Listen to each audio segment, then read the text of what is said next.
Salam alaikum. Alors, on continue toujours dans le chapitre 3 sur les liaisons atomiques. Alors, dans la première partie de ce chapitre, on a dit que les liaisons atomiques sont regroupées dans deux catégories, à savoir les liaisons primaires, c'est-à-dire liaisons fortes, et les liaisons secondaires, les liaisons faibles. Et on a vu la liaison ionique, un rappel sur la liaison ionique dans les composés, avec le concept important dans cette liaison, à savoir le transfert complet de la charge. Alors aujourd'hui on continue toujours sur les liaisons primaires, la deuxième liaison étant la liaison covalente. Alors, dans le terme covalent, il y a le co pour commun et valent pour les couches de valence. Alors, on prend les électrons périphériques, c'est-à-dire sur la couche supérieure de l'atome, des couches de valence pour chaque atome et on les met en commun. Voilà, c'est l'essentiel de cette liaison covalente, c'est de prendre des atomes et le mettre en commun entre les deux atomes qui interviennent dans la liaison. Alors dans une liaison covalente, les électrons sont partagés par des atomes voisins, ce qui donne une configuration électronique stable. C'est-à-dire les électrons qui sont partagés par les atomes, c'est comme si les électrons n'appartiennent ni à l'atome 1 ni à l'atome 2. Elles sont partagées. Alors ce partage permet à chaque atome de compléter sa structure électronique. Voilà. De la couche supérieure. Alors l'orbital est complété par deux électrons qui ont les mêmes caractéristiques. Voilà, il faut faire attention. C'est-à-dire que si on avait par exemple un atome de hydrogène, 1s, un électron, 1s, et bien il va faire une liaison, ou bien il va être partagé par la sous-couche 1s d'un autre atome d'hydrogène. On ne peut pas mélanger les électrons, voilà, entre les sous-couches. C'est très important. Alors, un atome avec un électron de valence doit former 8 moins 1 liaison covalente. Voilà, c'est une règle. Comme exemple de liaison covalente, la molécule d'hydrogène H2 est composée de deux atomes d'hydrogène, chacun possédant un seul atome sur sa couche de valence 1, S1. C'est comme ça. Alors, chaque atome a un S1, c'est-à-dire un électron. L'autre atome a un électron sur la couche S1. On a deux électrons qui sont partagés par les deux atomes. Voilà. En s'approchant l'un de l'autre, ces deux atomes vont mettre en commun leurs électrons. Voilà, on les rapprochons. Voilà. Les deux électrons qu'on appelle paires appartiennent en même temps aux deux atomes. Alors, si les deux atomes sont très éloignés, eh ben, l'électron est attaché au proton de l'atome, celui-là. L'autre électron est attaché au proton de cet atome. Alors, ils ne vont pas sentir les effets respectifs des protons, mais si on va les rapprocher, eh ben, l'électron d'un atome va sentir l'effet du proton de l'autre atome. Et si on les rapproche assez, ils vont former ce qu'on appelle une liaison covalente. C'est comme si on a deux électrons, deux protons, mais les deux électrons sont partagés. C'est-à-dire n'appartiennent ni à l'atome 1 ni à l'atome 2, mais elles sont mises en commun pour former cette molécule H2. Bien sûr, je ne vais pas entrer dans les détails, c'est-à-dire si on a un S1, un S2, un orbital atomique, un S1, ils vont former ce qu'on appelle un orbital moléculaire, bien sûr, avec un niveau liant et un niveau anti-liant. Voilà, vous avez fait ça en première année, mais on n'est pas intéressé par cela. Alors, la liaison covalente est de nature directionnelle. Si un atome manque d'un électron dans une orbitale donnée, il n'a pas le choix de recevoir n'importe quel électron. Il doit orienter son orbital vide à compléter de telle façon à ce que l'électron correspondant à ce type d'orbital d'un point de vue quantique puisse y passer. Elle a lieu seulement entre deux atomes selon une direction bien définie. Alors pour ne pas trop parler sur la nature directionnelle, c'est-à-dire vous pouvez rappeler voir le cas du CH4, le méthane, le gaz. Et bien le CH4 ne peut avoir que cette disposition à cause du fait que la liaison covalente est directionnelle, c'est-à-dire on ne peut avoir qu'un tétraèdre pour former le CH4, c'est-à-dire on ne peut pas avoir une molécule CH4 en forme de planaire par exemple. Pourquoi? Parce que c'est la nature directionnelle de la liaison covalente. Voilà. Alors un exemple de directionnalité, voilà ce que je viens de dire, des liaisons covalentes est le cas de la molécule de méthane, CH4, un gaz composé dont la molécule élémentaire est composée d'un atome de carbone C, entouré de 4 atomes d'hydrogène sur les sommets d'un tétraèdre. L'atome d'hydrogène adopte la structure électronique de l'hélium, bien sûr, pour que sa structure électronique soit complète. Voilà, elle va partager un électron avec le C pour avoir 2, voilà, un S2. Et le C, puisqu'il a 2 électrons sur la sous-couche P et il en manque 4, il va les obtenir à partir des atomes de H. Voilà. Il va partager un électron avec cet élément, cet atome, et va avoir 8 électrons. Voilà, sur la couche 2.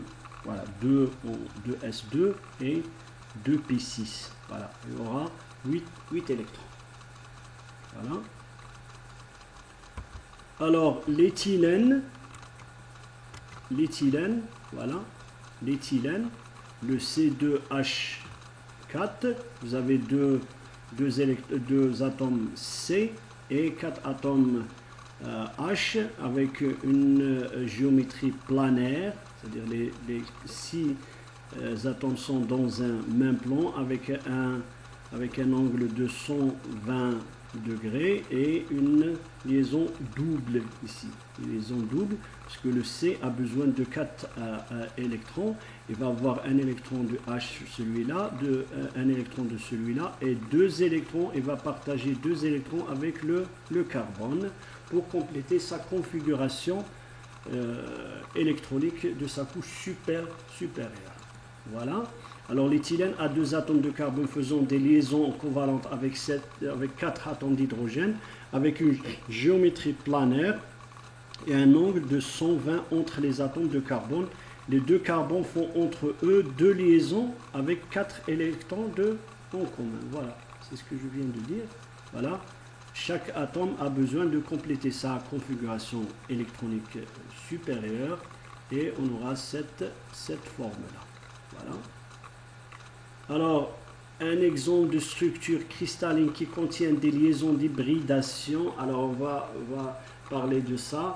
Après, hybridation, c'est quoi? C'est qu'il y a c'est-à-dire une combinaison, c'est-à-dire on va former ce qu'on appelle des orbitales moléculaires à partir d'une hybridation, c'est-à-dire une combinaison linéaire. Voilà, une combinaison linéaire entre les orbitales atomiques. Voilà, il y a un niveau où il y a chaque électron a son orbital atomique dans un atome séparé, mais une fois combiné à d'autres atomes, on parle d'orbitales moléculaires. Alors ces orbitales moléculaires, elles sont formées à partir des orbitales atomiques.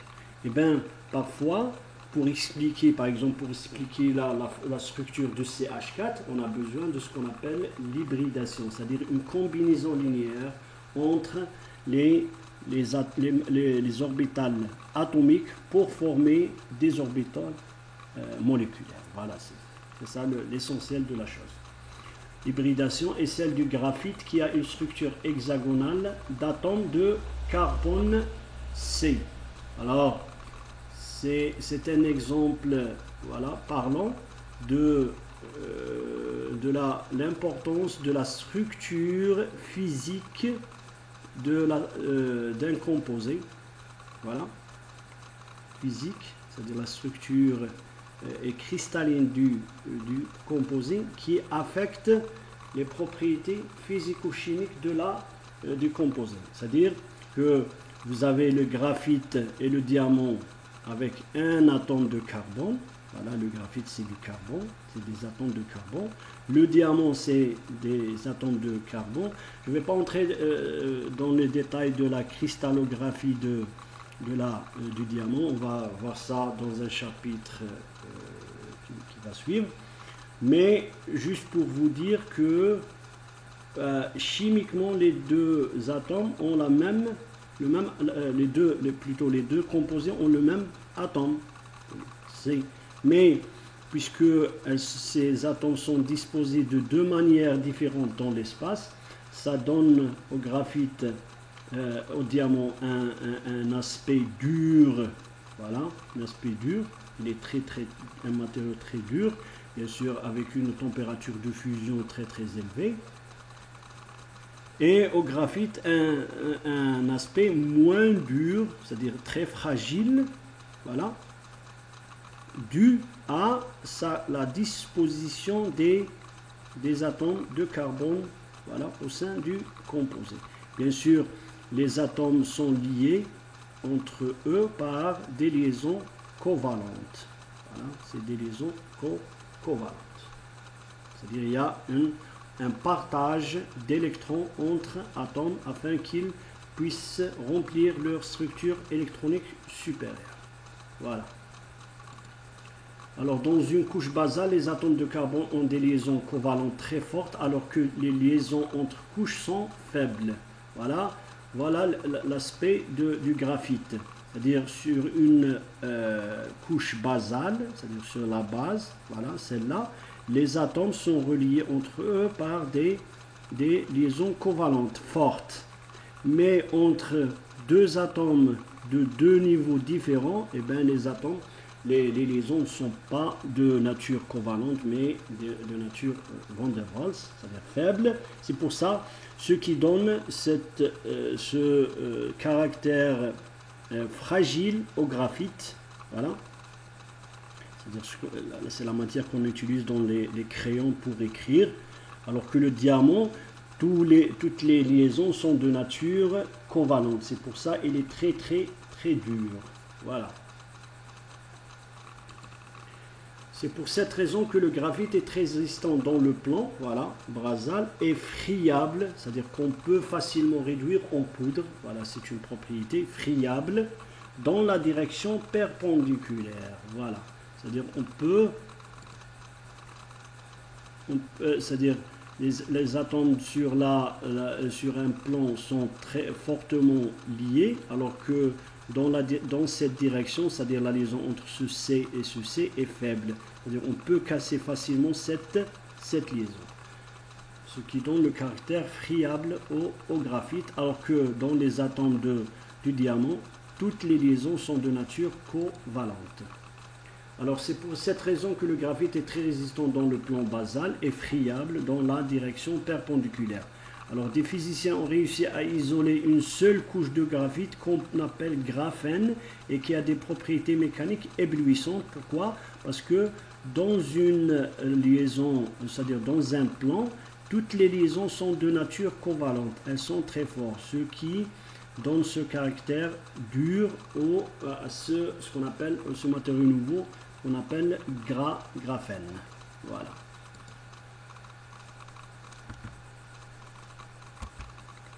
Alors, par exemple, comment faire pour former ce qu'on appelle les polymères? Eh bien, en répétant une fois des milliers, le monomère d'éthylène, le C2H2, on l'appelle monomère, le C1. On aura une macromolécule polyéthylène, c'est-à-dire une grande molécule, ce qu'on appelle un thermoplastique que l'on trouve dans les sacs de poubelle, c'est le polyéthylène, le PE, voilà. Il est à base d'éthylène C2H2. où les atomes de carbone vont former des liaisons covalentes avec 2 hydrogènes et 2 autres carbones. Voilà, vous voyez ici l'éthylène, c'est-à-dire le monomère, et vous voyez que un carbone de ce monomère, il va former une liaison covalente avec le monomère voisin. Cet atome-là va former une liaison covalente avec ce carbone du monomère voisin à droite, et ainsi de suite pour former cette macromoléculaire qui s'appelle un polymère. Alors, l'énergie intervenant dans une liaison covalente est plus basse que celle de la liaison ionique, entre 300 et 700 kJ par mol. Alors, une liaison covalente peut être très forte, comme dans le cas du diamant, qui a une température de fusion très élevée, supérieure à 3500 degrés Celsius, ou même le silicium avec une température de fusion de 1410 degrés Celsius, mais peut être aussi très faible, comme c'est le cas du bismuth, qui a une température de fusion de 270 Celsius. Alors, le bismuth, c'est quoi? Voilà. Vous avez le bismuth ici, voilà. Le bismuth, c'est un métal, voilà, Bi. Alors juste pour une petite remarque, c'est que pour les polymères, vous pouvez penser à ce que pourquoi les polymères qui contiennent des liaisons covalentes ont une température de fusion très faible. Et bien parce que bien sûr sur le polymère, et c'est une chaîne, voilà, qui se recroqueville, c'est-à-dire qui tourne, voilà, autour, voilà, pour former le polymère. C'est pas une chaîne longue, mais c'est quelque chose comme un cristal, bien sûr. Voilà. Alors, entre les chaînes, voilà, entre des éléments, le H et une chaîne qui vient par là, et bien les liaisons ne sont pas de nature covalente, mais de nature faible, c'est-à-dire de Van der Waals. C'est pour ça, c'est cette réalité qui fait que les polymères ne sont pas durs. Elles ont des températures de fusion très très basses du fait qu'il y a aussi des liaisons faibles qui lient certaines parties des chaînes. Voilà, il faut faire attention.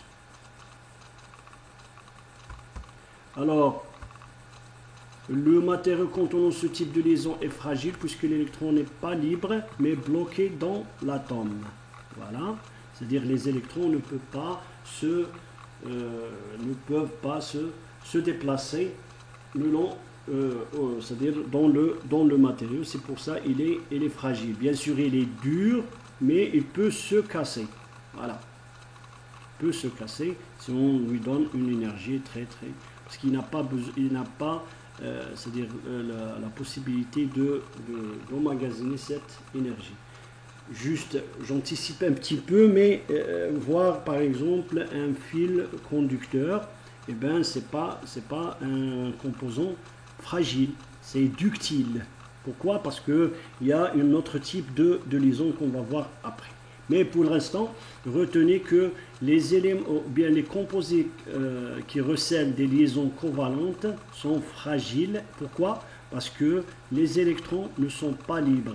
Bien sûr, fragile ne peut pas dire qu'il est, c'est-à-dire il peut être dur, mais fragile. Voilà, il faut faire attention. Mais bloqué dans l'atome, on dit que les électrons sont localisés autour de leur atome. Alors en plus, sous l'effet d'une contrainte mécanique, celui-ci ne va pas passer à la phase plastique. Il se cassera net. Voilà, par exemple, un bâton de crayon, il est dur dans une certaine direction, mais vous pouvez le casser. C'est-à-dire la phase plastique, le composé qui contient des liaisons covalentes ne peut pas passer vers la phase plastique. Alors on a déjà, c'est-à-dire j'ai déjà parlé de la phase plastique. Grosso modo, c'est quoi? C'est que lorsqu'on déforme un composé, il ne reviendra pas à sa position initiale. Voilà. C'est-à-dire on ne peut pas déformer un composé covalent. Voilà. Il se casse. Puisque l'électron est bloqué dans la liaison, les matériaux ayant ce type de liaison ont une mauvaise conduction électrique et thermique. Voilà, voilà d'où vient la mauvaise conductivité électrique et thermique des matériaux covalents, par exemple comme le diamant. Bien sûr, le diamant a une particularité, on va en parler après, mais le diamant n'est pas un bon conducteur, c'est un isolant, mais c'est un bon conducteur thermique. Pourquoi? Parce qu'il y a les vibrations, on va voir, parce qu'il a une structure cristalline. Alors, d'un point de vue énergétique, il n'existe pas d'énergie initiale, voilà, c'est-à-dire comme c'était le cas des liaisons ioniques, on n'a pas besoin de rapprocher les atomes pour qu'ils puissent partager leurs électrons. C'est pour ça, dans le cas de la liaison covalente, on n'a pas besoin de cette énergie, voilà, de transfert, parce qu'il n'y a pas de transfert, il y a un phénomène plutôt expliqué par la mécanique quantique. Il n'y a pas d'électron, bien sûr, il y a toujours de l'électrostatique, mais l'essentiel de la chose est expliqué par la mécanique quantique. Comme pour une liaison ionique, on n'a pas besoin de préparer les deux atomes pour qu'ils soient prêts à partager leurs électrons. Alors,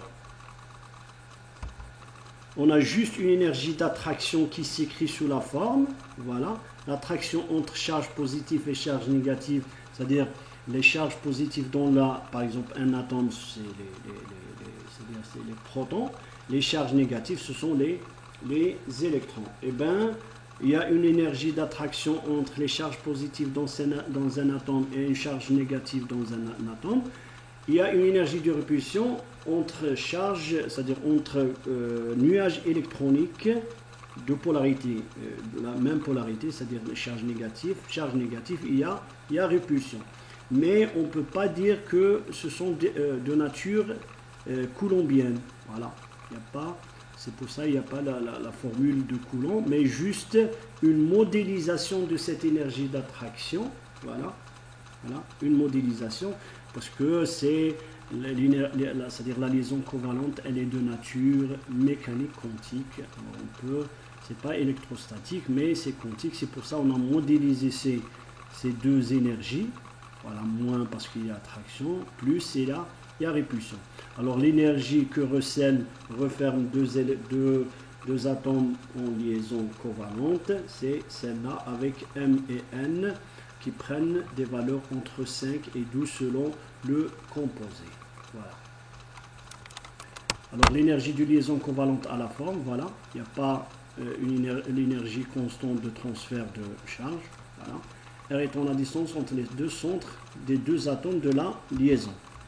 Alors, comme on a fait pour la liaison ionique, on trace la liaison, c'est-à-dire la courbe de la liaison covalente. Il y a la partie répulsive, B sur R puissance N, et à la partie attractive, U égale à moins AR puissance M, avec M inférieur à N, c'est des expériences qui ont donné ça. Et on voit bien qu'il y a un puits de potentiel. Voilà, la courbe de superposition. Voilà. Bien sûr, on a toujours un atome ici. On met un atome ici. Et l'autre atome va se glisser suivant R. Et à chaque fois que cet atome va changer de position, l'énergie du système change. Et vous voyez qu'elle peut avoir un minimum. Voilà. C'est-à-dire l'état stable de la liaison, elle est pour cette valeur de R. Voilà, on dit que cet atome-là est piégé dans un puits créé par cet atome-là. Elle ne peut pas l'échapper. Maintenant, si on augmente de l'énergie, voilà, l'énergie elle est négative. À chaque fois que vous voyez une énergie négative, c'est une énergie de liaison, c'est-à-dire il y a un piégeage de l'atome. Maintenant, si on augmente l'énergie, eh ben, l'atome va osciller de ce point vers ce point-là. Rappelez-vous le cas d'une masse attachée à un ressort qui vibre dans un puits de potentiel x au carré, n demi de kx au carré. Et bien c'est la même chose, sauf que ici c'est pas x r au carré, mais c'est autre chose. Voilà. Alors, une fois l'énergie augmente, on augmente l'énergie jusqu'à, c'est-à-dire on donne cette différence d'énergie au système, et bien le système va, l'atome, cet atome-là, deuxième, se détache de l'autre atome, de la liaison, et devient libre. Voilà, c'est-à-dire on est passé d'un système stable, c'est-à-dire solide, vers par exemple un système liquide, et après on peut aller vers un gaz. Voilà. Alors c'est la même chose que ionique, sauf qu'il n'y a pas le UI ici. Avec voilà l'énergie d'ionisation. On peut dire, c'est pas une énergie d'ionisation, c'est faux, mais c'est une énergie qui permet de détacher cet atome de cet atome-là. Voilà. Alors, parmi les composants qui se forment selon des liaisons covalentes, on peut citer par exemple les molécules métalloïdes, c'est-à-dire qui sont pas métaux. Pardon, comme par exemple les H2, les F2, les Cl2, ce sont des éléments non métalliques, c'est-à-dire des éléments métalloïdes. Molécules contenant des atomes dissimilaires, c'est-à-dire deux atomes qui sont pas les mêmes, c'est-à-dire le C et le H, par exemple le CH4, H2O, HNO3, HF, etc. Solide à un seul élément, par exemple le diamant, le silicium. Alors le silicium a la même structure de diamant. D'ailleurs il y a même en cristallographie une structure qui s'appelle structure diamant, adoptée par le silicium. Bien sûr on va voir ça dans un chapitre qui va suivre, ou le germanium, les fameux c'est-à-dire composés de la c'est-à-dire du domaine du semi-conducteur. Voilà, le photovoltaïque par exemple. Solides composés comme l'arsenure de gallium, GaS, c'est aussi un fameux composé, ou l'antimoine-d'indium, INSB, le carbure de silicium, voilà, SiC. On peut les trouver dans les polymères, mais pas que, parce que les polymères, il y a aussi des liaisons faibles. Voilà.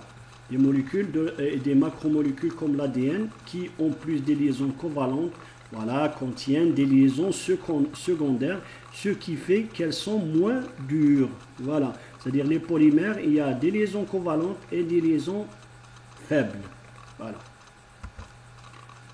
Alors, l'exemple de diamant, voilà. Alors, si vous voyez la structure du diamant, on peut le voir comme composé de tétraèdres.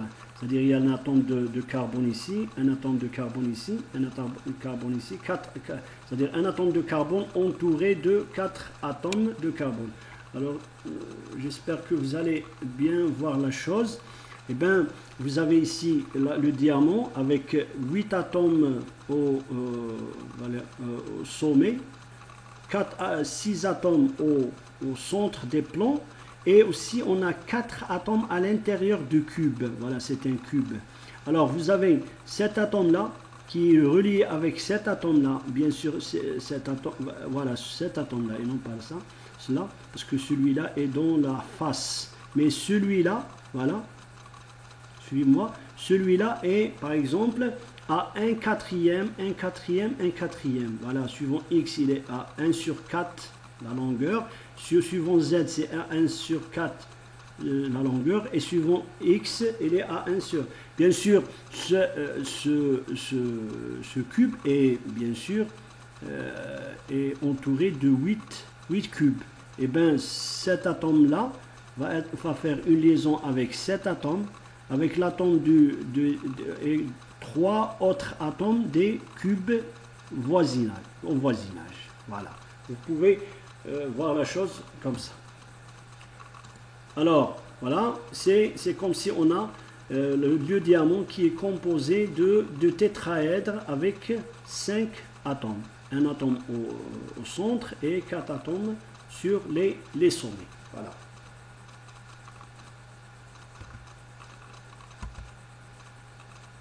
Alors, les liaisons covalentes sont directionnelles et les électrons occupent des régions bien précises, ce qui affecte l'arrangement des atomes les uns par rapport aux autres au sein du cristal et procure au diamant une densité très élevée de liaisons covalentes, ce qui fait de lui le matériau le plus dur. C'est-à-dire cette structure procure au diamant une densité très élevée d'atomes. C'est-à-dire il y a peu de vide dans la structure diamant, ce qui lui procure la propriété de dureté. Voilà. En effet, le diamant a une conductivité thermique de 2000 watts, 5 fois plus grande que celle du cuivre. Alors, je vous rappelle que le cuivre est un bon conducteur d'électricité et de chaleur. Mais le diamant est un mauvais conducteur d'électricité, mais a une conductivité thermique plus grande que le cuivre 5 fois. Pourquoi? Parce que le diamant est, voilà, le diamant est très très compact. Alors, la conductivité thermique vient du fait qu'il y ait des vibrations des plans des atomes de carbone. Ils sont très importants. C'est pour ça qu'il y a une conductivité thermique. Alors, j'anticipe un petit peu, la chaleur est transportée dans un composé soit par les vibrations, soit par les électrons libres. Et bien, le diamant n'a pas d'électrons libres, mais il a d'importants effets de vibration. Alors que le cuivre c'est un métal.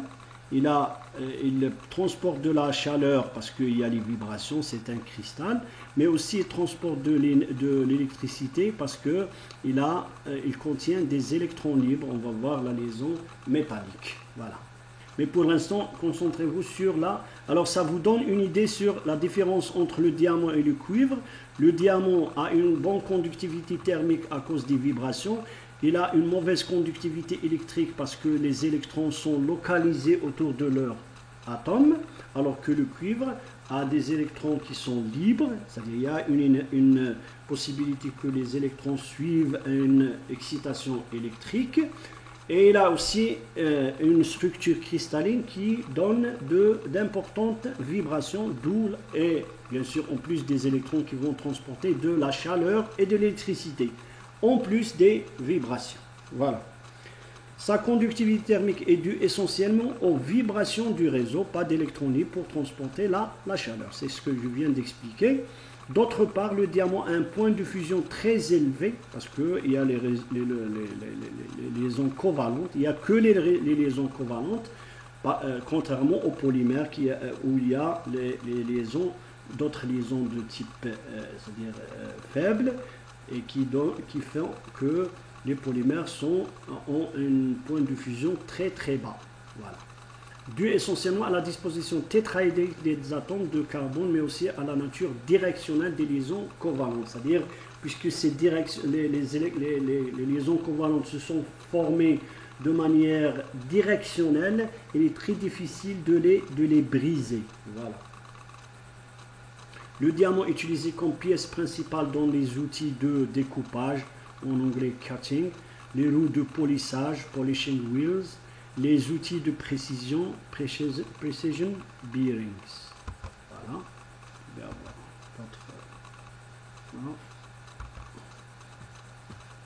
Alors, parfois on se demande est-ce que le composé a, c'est-à-dire exclusivement des liaisons covalentes ou ioniques. Alors, peu de composantes contiennent exclusivement des liaisons covalentes ou des liaisons ioniques. Il n'y a pas de composés où l'on trouve juste des liaisons covalentes ou d'autres où l'on trouve juste des liaisons ioniques. Il y a toujours une part de ça et une part de ça. Voilà, on parle plutôt de composants partiellement covalents ou partiellement ioniques. Plus la différence d'électronégativité entre les éléments qui composent le composant est grande, plus la liaison ionique est prédominante. Par exemple, entre le Na et le Cl, il y a une grande différence d'électronégativité entre les deux éléments. Mais on peut avoir des composants où la différence d'électronégativité entre ces éléments n'est pas trop grande. C'est pour ça qu'on parle de de liaison covalente ou d'un caractère ionique partiel. Alors dans le cas contraire, petite différence électronégativité, c'est plutôt la liaison covalente qui est prédominante. Par exemple, c'est le CH4 par exemple, le CH4 parce que le diamant c'est juste le carbone. Alors pour cela, on définit ce qu'on appelle le pourcentage du caractère ionique dans une liaison entre un élément A, le plus électronégatif, et un élément B, comme, alors le pourcentage du caractère ionique égale à, c'est une formule que l'on s'est convenu, c'est-à-dire cette expression, que l'on s'est convenu entre physiciens par exemple, 1 moins exponentielle, voilà, moins 0,25, l'électronégativité de l'élément A moins l'électronégativité de l'élément B au carré multiplié par 100, voilà, pour avoir le pourcentage du caractère ionique. Alors voilà, avec la qui A c'est l'électronégativité A et qui B l'électronégativité de B. Voilà. Alors, après avoir terminé la liaison covalente, on passe maintenant à la troisième liaison dans la catégorie des liaisons primaires, à savoir la liaison métallique. Alors, c'est quoi la liaison métallique? Alors, les métaux ont toujours des électrons dont ils veulent éjecter pour trouver une couche de valence saturée.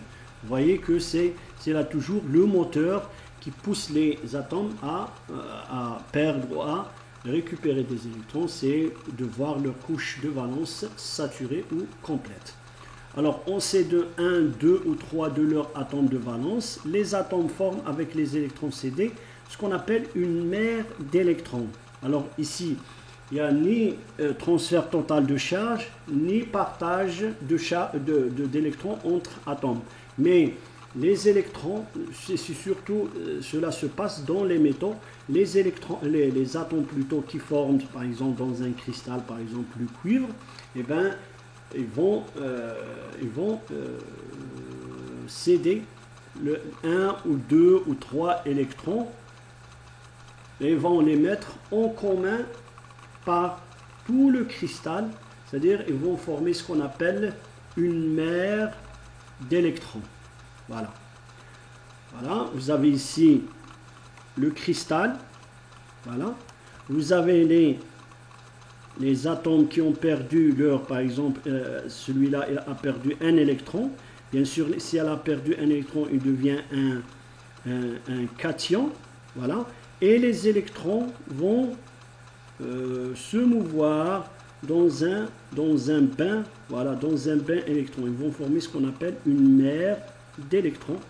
Et bien sûr, vous pouvez remarquer dès maintenant que ce caractère-là va permettre, par exemple, si on applique un champ électrique, eh bien, les électrons ne sont plus attachés à leurs atomes d'origine et pouvant suivre l'effet du champ électrique. Ils vont se mouvoir, ce qui donne le caractère de conductivité de bon conducteur d'électricité. Voilà.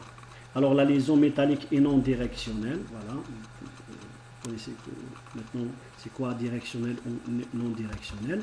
Les atomes ayant perdu les électrons seuls avec leurs électrons du cœur formant des ions de charge positive disposés sur un réseau cristallin.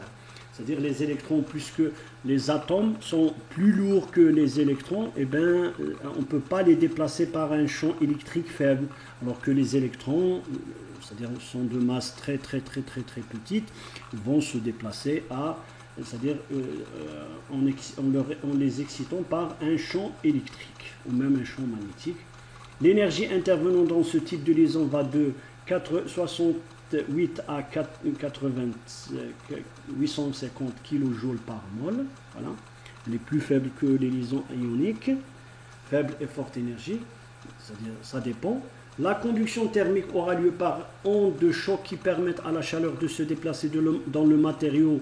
En plus, des électrons libres vont contribuer aussi à cette conductivité thermique. Ce sont des métaux. Alors les métaux contiennent ce qu'on appelle des liaisons métalliques.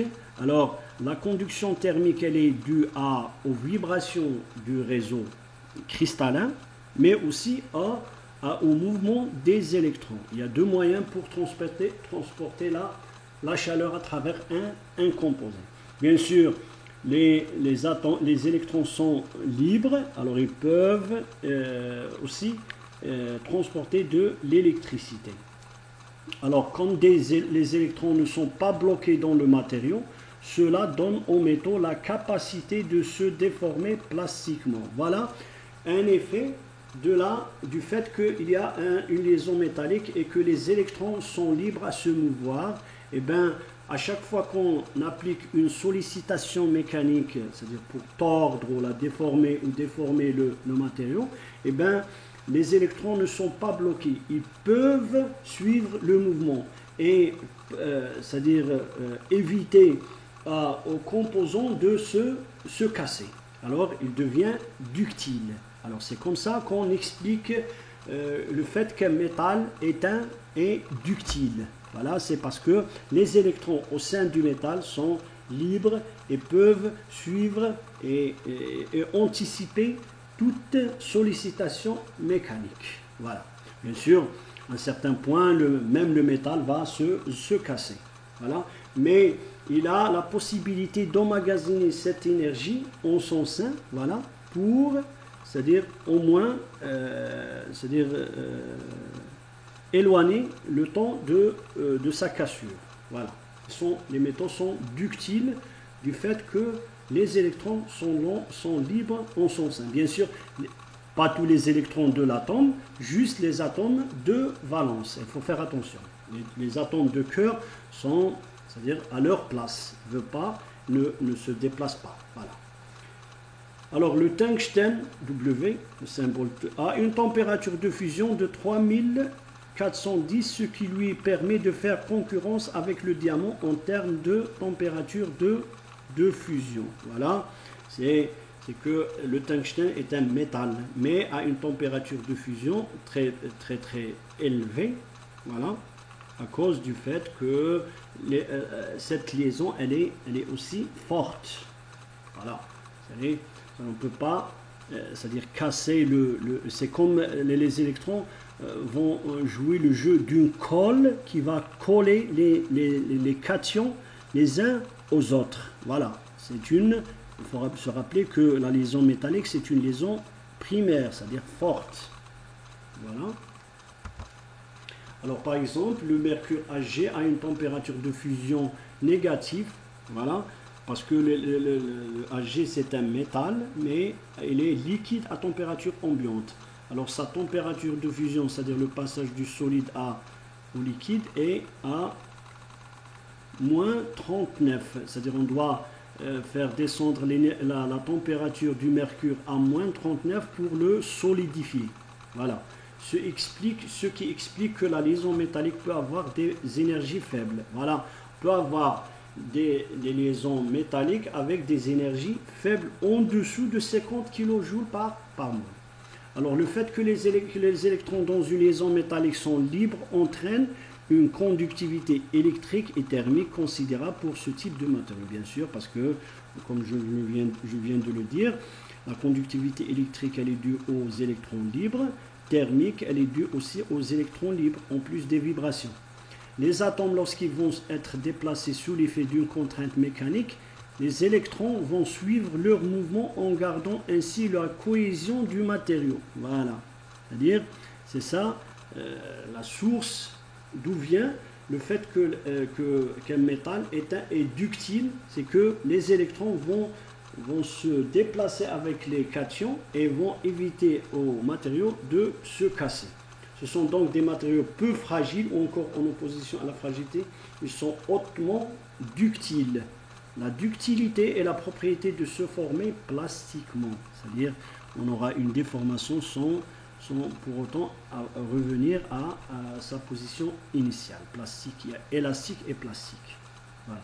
Alors les cations se repoussent, mais les électrons négatifs vont jouer le rôle d'une colle, voilà, c'est ce que je viens de dire, qui permet la cohésion du matériau. Ce sont donc des matériaux dont la colonne 1A et 3A. Voilà par exemple celle-là. 1A, 1A et 3A par exemple. 3A, l'aluminium, le gallium, l'indium, le thallium. Voilà. Et par exemple le magnésium. Voilà.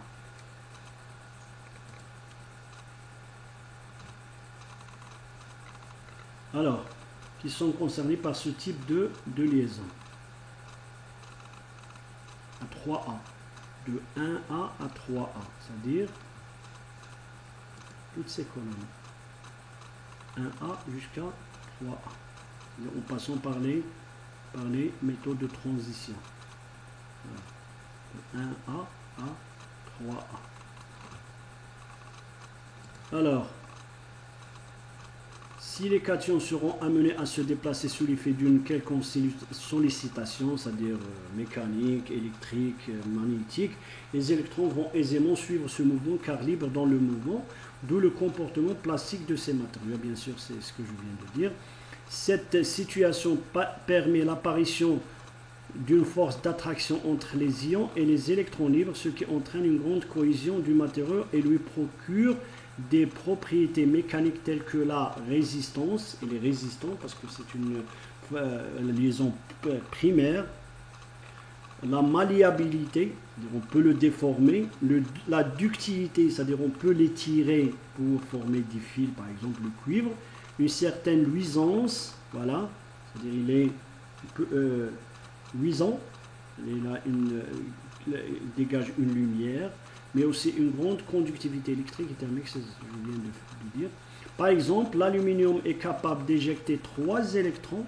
Alors ces 3 électrons, voilà, on a l'aluminium ici, voilà, l'aluminium. Il peut éjecter 3 électrons pour avoir la structure ou bien la configuration électronique du néon. Voilà, il a 13 électrons. Il peut éjecter 3 électrons et devenir Al3+, pour avoir 10 électrons, c'est-à-dire la même configuration électronique de la couche supérieure. Alors, il faut faire attention. C'est-à-dire, s'il va éjecter 3 électrons, les protons restent, voilà. Il devient un cation. Voilà. Alors, Al va éjecter 3 électrons. Ces 3 électrons vont former ce qu'on appelle le bain. Voilà. Le bain d'électrons, ces électrons vont se déplacer. Voilà. Et ils vont procurer au matériau à l'aluminium une bonne conductivité thermique et électrique. Voilà. Voilà. Alors, sur cela, on termine cette partie du chapitre et on va entamer dans la 3e et dernière partie de ce chapitre ce qu'on appelle les liaisons faibles. Merci.